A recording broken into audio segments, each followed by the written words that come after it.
आपण मैंने चिंता करंतु ये जो नवीन सरकार आमर ये पांडियान सार को पुरई ये माइप को साड़ी दे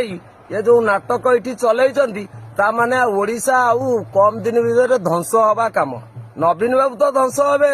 हबनी किंतु आम ओडिशा भी ध्वंस हो कारण ये जो सारथी आमर जमती करुले माइप को भलैकि अबे पांडियान बाबू ये माइप को भलैकि से कार्य करेंगे बोली चिंता करदी जगन्नाथ एत भिकारी हो गले जे 60 पौटी अन्न ओडिशा सारा को बांटिकी रखिंट सी आज भिकारी हो गले टली रिक्सा रे बुलिकी गाँ गाँ रे चाउल मुठाई टंकाटा मागुंट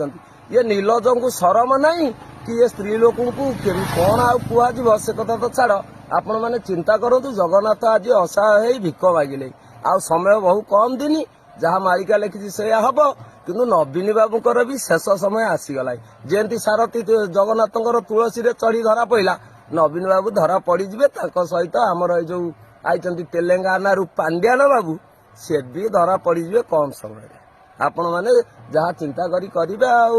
आम घर तो माइपे रोना घईता माइप राजा कुला ढाउ ढाउ नीति जा ये तो नवीन बाबू करदे माइप सरकार पांडियान बाबूकर आसिक माइप हम सरकार आशा तो एया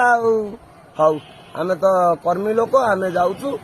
आमे एति कही आम वक्तव्य शेष करूँ आपण मैंने चिंता करी देखिए रथ बुलूची जगन्नाथ